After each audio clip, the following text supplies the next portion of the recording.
Hi everyone, my name is Rob Snow and welcome to Pardon the Board Games.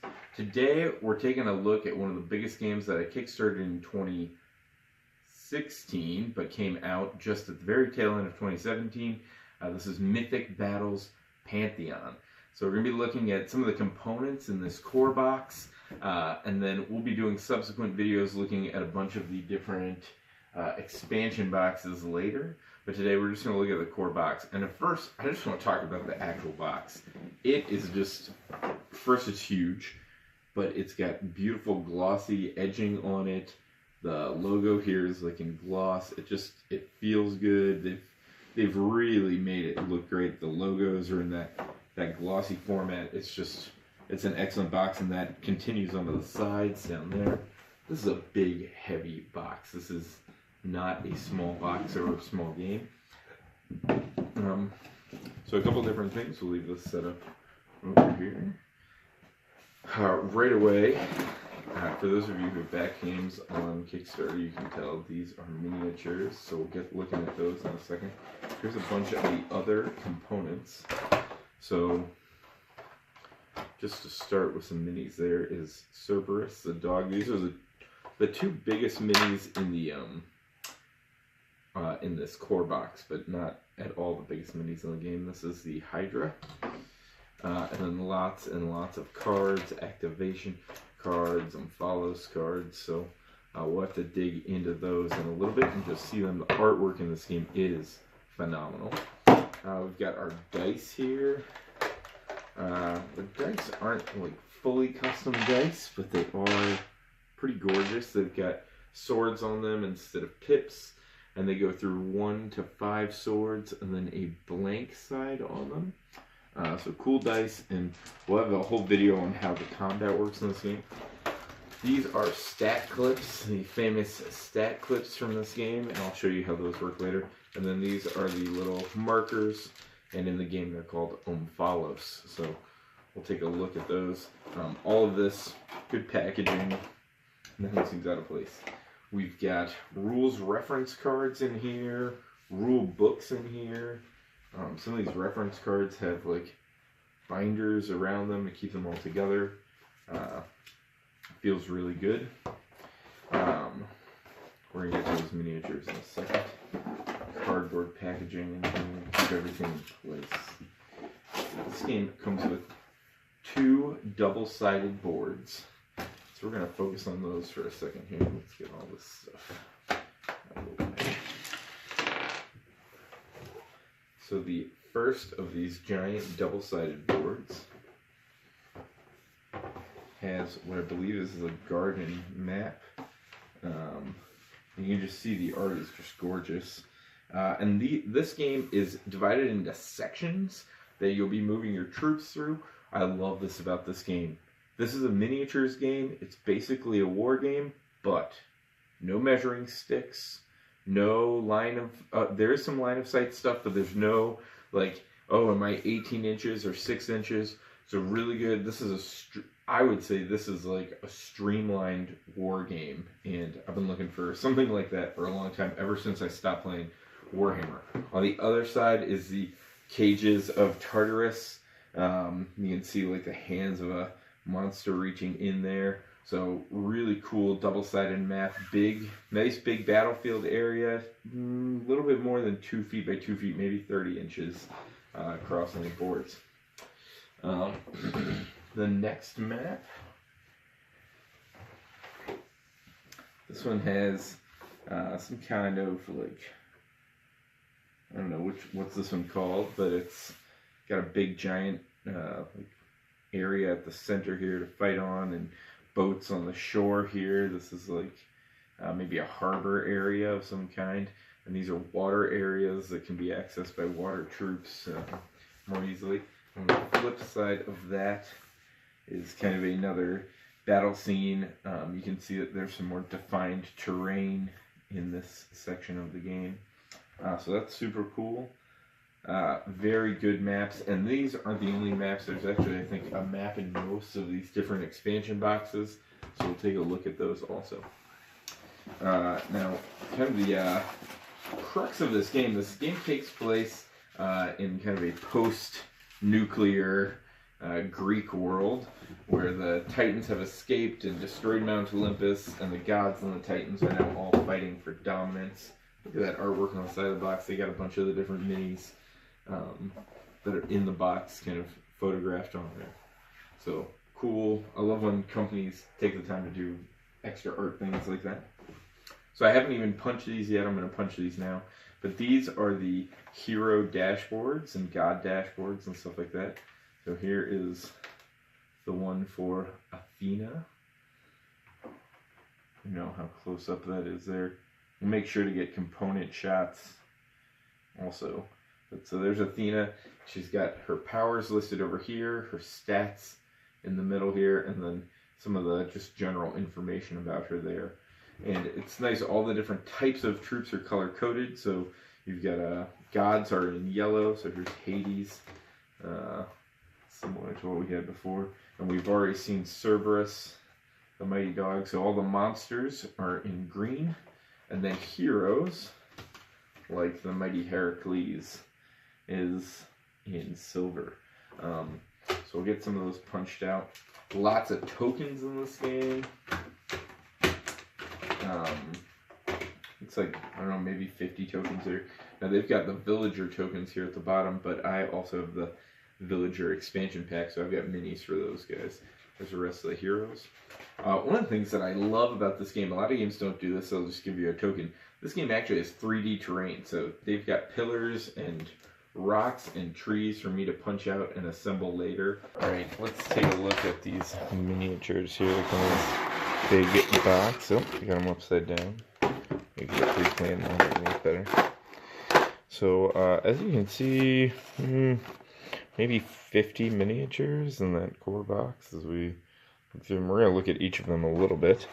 So we're going to start with some of our smaller characters. Here's our little Amazon woman and the art to go with the Amazons. I've got it here somewhere. So here's their art card that goes with it. Both pretty impressive looking.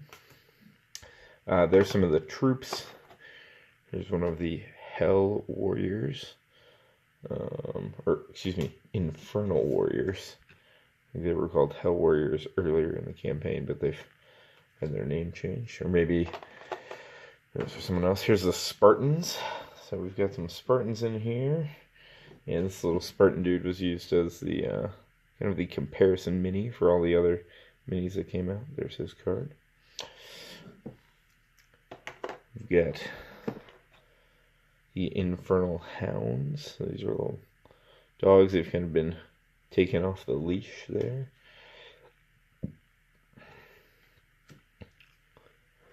These are the hoplites, the Greek hoplites. Spearmen there. And I really like their card also. And so what I like about this game is it starts with a big draft. So here's some of the centaurs. They're still a troop unit, but they're a little bit bigger than the other ones. Here's per the usual Spartan for scale. It's a little bit taller, a little wider. Cool looking centaurs. They've got nice art card, like they're fighting in the rain there. Cool stuff. Here's our first hero from the game. This is Odysseus. You can see him thinking, very pensive, per the classic tale of Odysseus. And his art card matches there. This is Atalantia, Queen of the Amazons. Her card also. And then King Leonidas. Now I really like the Leonidas model. He's got spear, shield out. It matches some of the other shields in the game. And he's got similarly a great art card of him throwing his javelin. So very much enjoy that. And then two of our most iconic heroes here. We've got Hercules.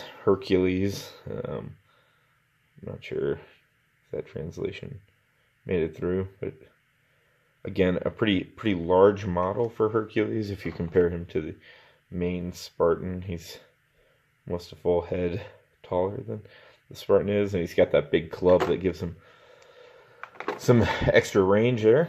And then I love that they used Achilles. I just picture, if you've ever seen the movie Troy, this is like his pose near the early beginning of the game where he runs up and slashes the dude, and just looks very similar. Now his art card looks very different. He's one of the few where his art card looks different from his pose that he's in.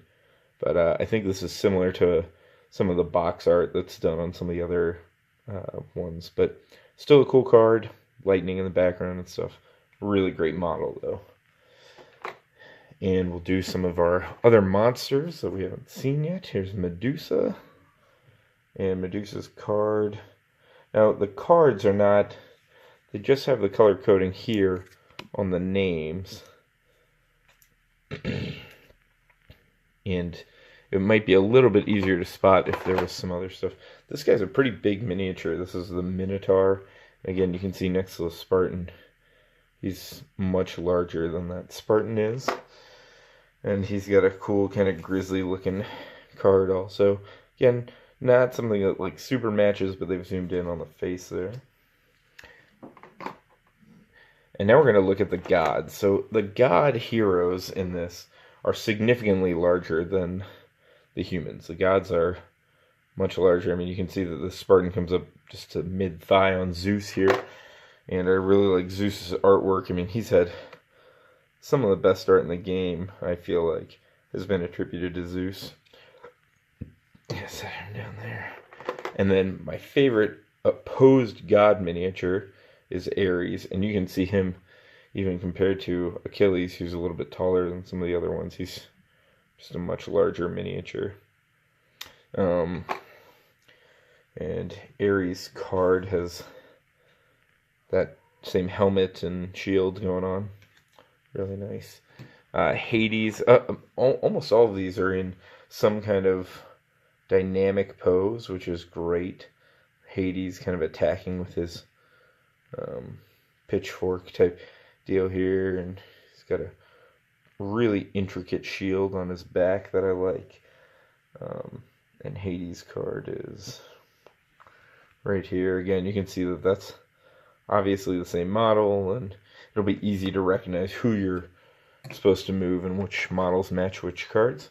And then here is Athena. Yeah, Athena. She's the first of the female goddesses. And I'm going to try to get her in focus here. You can see her owl. Right. I really like the detail on that owl.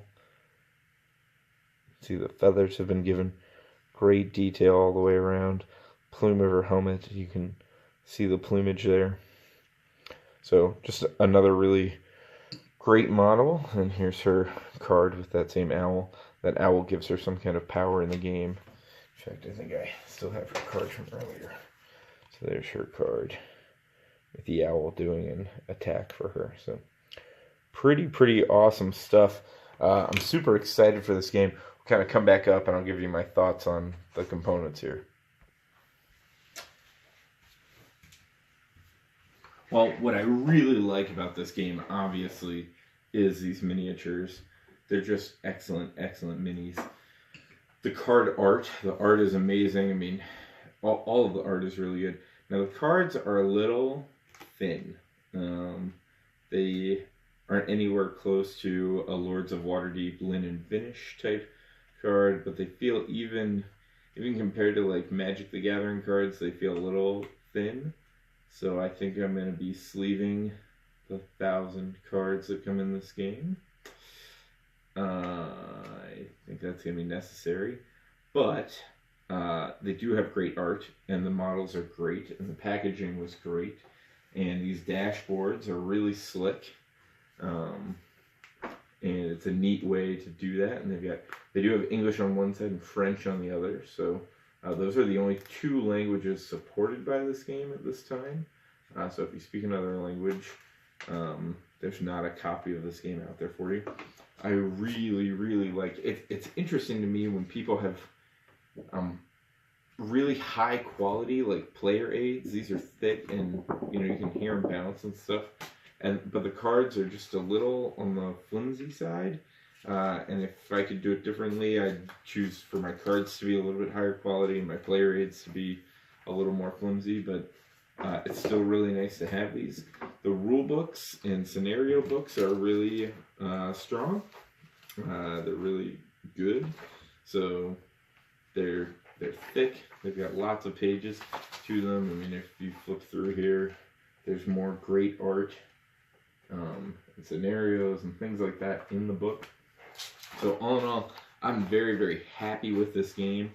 Like I said, I am going to sleeve the cards, but other than the cards needing sleeved, all the components are excellent, high quality stuff, and so the gameplay is going to be great, but I just love, again, getting some stuff in the box that's fun to play with, and then I don't feel like I need to upgrade everything right away. So thanks for joining us on Pardon the Board Games. We'll be doing some other unboxings of some of the expansions later on this week, and then we'll have kind of a final overview of all the different miniatures set out on the table, and you can see what they all look like. Hope you're having a good night, and remember, keep gaming, friends.